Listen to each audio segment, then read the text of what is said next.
Hey Landon, good evening. Now what's Coach Kleiman saying about all this? Yeah, Rob, Coach Kleiman is not happy with the proposed settlement, and there's two big reasons. The first, so much of this still up in the air, and two, coaches haven't been able to be a part of the discussion. The last time Washburn men's basketball hosted the NCAA tournament, the first Harry Potter movie was released. Miss Jackson by Outkast was on the radio, and I was about halfway done in my mother's tummy. That changed today. It's been a wicked season for K-State men's basketball. Once out of the playoff picture, the Wildcats are defying gravity and the odds to get into the bubble tier conversation. Caroline Soro, now you were just with Travis Kelce in a locker room. He said, "Banks open on Sunday." What else did you hear in there, Caroline? Do you remember how exciting this Chiefs wide receiver room was before the season? They're coming off a 2023 year where the team led the league in drops and KC totally revamped it. And then off of a Super Bowl? That's going to be a lot of fun. And then former first-round pick Kadarius Toney didn't buy in, according to coaches, and he was cut before the season. But hey, they got Hollywood Brown, and he's a deep threat waiting to be a wide receiver one.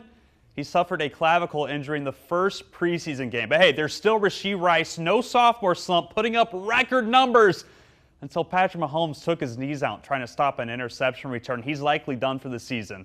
I'm not going to lie to you and say that Sky Moore has been awesome, but he does know the system and was officially placed on IR today with a core muscle injury.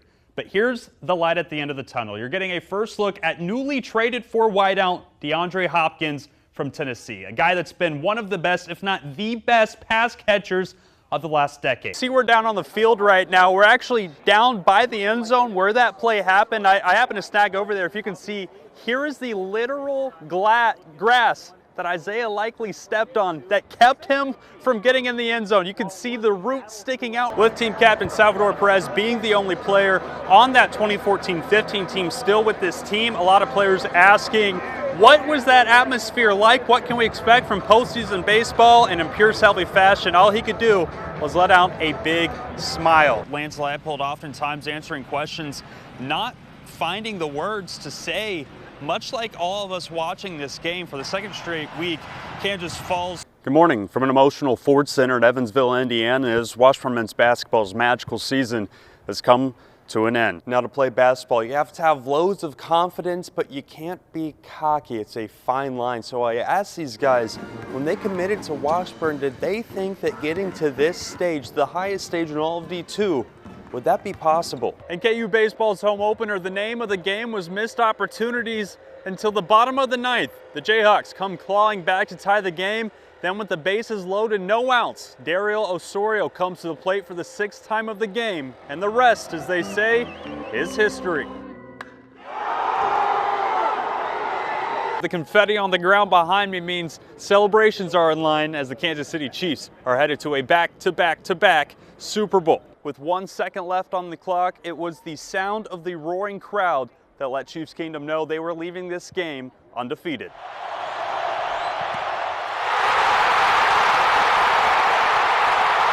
Despite all this rain going on behind me, the Jayhawks shine today. KU soccer picks up the 2-1 victory over Arizona State in the opening round of the Big 12 tournament. On senior day for KU football, it was no more fitting that the senior that decided to stick it out, Devin Neal, became the story of this ball game. The senior running back from Lawrence High finishes with over 280 all-purpose yards and 4 touchdowns. Who won in the fourth? Goodwill Hunter Renfro playing wicked smart. Single to left scores Vinny. MLB prospect closer Tyson Neighbors on the mound. He's a frequent flyer at the 100 miles per hour club. Here's a scenario. Bases loaded, 2 outs, full count. Hawks trail by 1. Shoji Naga. Called strike 3. And here's Michael Jensen, maybe the first Michael J to wear 23. Maybe. To Trent Lockwood, Cloudy with a chance if he's ballin'. Abilene at Wamego. What do you know about a little movie called October Sky, Caroline? Ooh, look at that. Do you remember that one? Jake Gyllenhaal, Rockets, launching rockets at the science fair. Speaking of rockets, Logan Folden at quarterback, launching it. We pick up bottom 3. IC London, IC Ian Francis. No chance that one was staying in. Third inning, Haley Kripe. Holy cryptocurrency. Cashing in on Meatball Coin. First quarter, it's Braden Shorter for a 3-pointer. Scorer in the corner. A bit of Emmett. The wit and grit to commit and hit. She's legit. Dishes it to Nia McKenzie. And one. Dang, Nia. Entrusting sophomore Ike, Lady and the Tramp. Ike Tramp is his name. That's his middle name, I guess. Quarterback Wes Anderson putting up a fight, but he won't get an Oscar for this feature film. Wes Anderson says, "I don't care about your titles. You're some Royal Tandem bums." Axel, back to the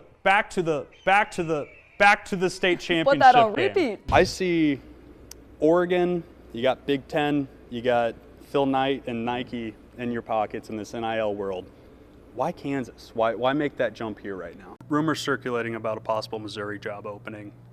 What's the comment on that? The year before you got a trial run and you put up big numbers in the bowl game, but then you decided to bring Jeff in. Yeah. To stick through it, what did that take from you? What's it like being a father and also playing football? 'Twas the night before Chiefs miss, and all through the house, just about everyone was stirring, preparing to leave no doubts. Playing for the 1 seed, they'll say the refs were unfair.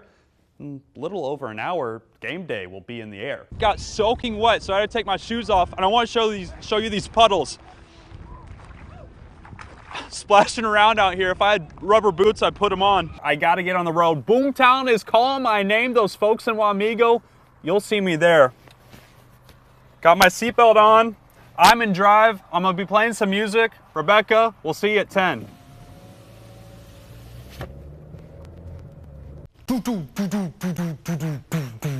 Don't sue me. I only did it for like 3 seconds. That's all we have for sports in this show, but I'm gonna throw on a disguise as Landon Reinhardt. I'm Marquise's biggest fan. I'm hoping to get a picture with my favorite Sweet 16 hero. See Lola's hanging out with Landon over there. We said she's had enough screen time. She said it's not been enough. Landon over there. She's begging for me to pat her. I'm going to give her a billion. Sorry, Lola. Poor girl. 27 News at 10, and thank you for Lola for being here. Expectations have never been higher for K-State women's basketball. I feel like this could be the best team you've had. Well, yeah, I do. Yeah, I do. And so far, Coach Mitty's been right. Easy. Swatted by Greer. Got it off and knocked it down. But the reason for the success hasn't come from a veteran set of twins, or from one of the best point guards in the country, or a first-team all-conference super senior. It's about a GOAT. No, not the NCAA single-game scoring record holder, an actual GOAT. But this story starts in Miami in 2017, where the U introduced the turnover chain. Defensive coordinator Manny Diaz wanted an incentive for his players to force turnovers, and it was an instant success. Since then, it's been a staple of sport. Now, it's made its way to college basketball in Manhattan, Kansas. In basketball, if you get 7 3-stop sequences in a game, your win percentage is over 90%. Coach Mitty comes to the 3 captains, me, Serena, and Yoki, come up with some way that we can track our gaps. A gap is when we get 3 stops in a row. It was mostly Gabby's idea. She said, how about we get like an animal, like a stuffed animal, maybe like a goat, and that's our representative. We hold him up every time we get our gaps.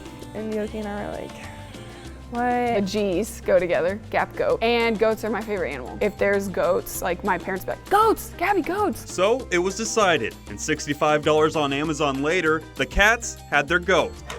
Every time K-State gets 3 stops in a row, the team managers hold up the goat in celebration, signifying an earned gap. 7 gaps in a game, and Gappy gets his chains, a 7 pendant off Amazon, and a Cuban link stolen from a Yokalese cat, Chadwick. That goat had his first fight. He was very successful. He was very comfortable. As of early January, K-State ranks 1st in the conference and 5th in the nation in opponents' points per game. I mean, it started as a fun, lighthearted story, but then you look at the numbers and the stats back it up. At what point did you guys start taking this seriously? As silly as it is, I honestly think it does help. We are honestly sad, like at the end of a game, if he doesn't get his chains. Like, we're upset about it. We're like, dang, like we will win the game, but we didn't get 7 gaps. It didn't take long for the team to rally behind the GOAT. So, why not double down? She was walking off the court and I said, you know, you ought to get that thing an Instagram account. She turned around and I knew I probably shouldn't have said it. With a social media account, Gap Goat went public and fans started to take notice. People are finding mini gaps, and it's like a little baby version of him. Kevin Riley, my wife and I are both super fans of the women's basketball, of all K-State sports, but women's basketball in particular. Kevin fell in love with the Gap Goat. He wanted to make t-shirts, but licensing would have been too expensive. So she went to Amazon and bought the baby goat. The whole goal was to support the gap goat, but to get everybody in the stands to start supporting. Now, plenty more are showing up in the stands. You can find ways to have fun and emphasize things that are good team things, good basketball fundamental things. So that goat can travel with us every trip. In Manhattan, Landon Reinhardt, K-Nation. Here's what went down in his tenure in the capital city. Craig Schurig is a Topeka transplant. Anything that's an owie, you just suck it up. Growing up in New Jersey, just outside Philadelphia, and took a chance out west to play college ball as a defensive back at Colorado Mines, graduating with a degree in petroleum engineering. Final score from Yager Stadium, Colorado School of Mines, 31. After 9 years as an assistant at Pitt State, Schurig engineered his way to become the 37th head coach in Washburn history in 2001. We want to show resiliency, we want to show toughness, mental and physical. Only Dick Godlove in the 1940s had lasted over 10 consecutive seasons with the Ichabods. Schurig ends his campaign with 23. Craig is, over the years has just been great for the community and for Washburn. In 2005, Schurig led Washburn to its first and only MIAA championship, along with its first ever trip to the NCAA postseason. You get that school spirit going. In 2011, he became the program's all-time wins leader and picked up the first tournament win in Ichabod history. You know, one of the joys of coaching is kind of seeing your guys happy after the game. His 2013 campaign marked 10 straight seasons with a winning record. Washburn is 8-0 for the first time since 1907. The highs did come with some lows. A career 5-32 against top 10 teams and a 2-12 record against Emporia State since 2012. The Ichabods won the first 8 games of the season last year, then stumbled down the stretch with 3 consecutive losses. It was a slow rebuild-up before a 9-win season in 2021. The team was hoping for similar success in 2023 before the team was met with unprecedented injury luck. Starting quarterback Kellen Simoncic was lost for the season in the home opener, and the team was forced to play mostly freshmen. And for the younger guys, we've talked about this as a building block for next year. Expectations weren't too high going into 2024. Washburn football will enter the 2024 season picked 9th out of 10 teams, but being almost there. Washburn puts together quite the comeback in this game, but just can't come all the way back. Wasn't good enough. It was a decision we made that was best for the program at this time.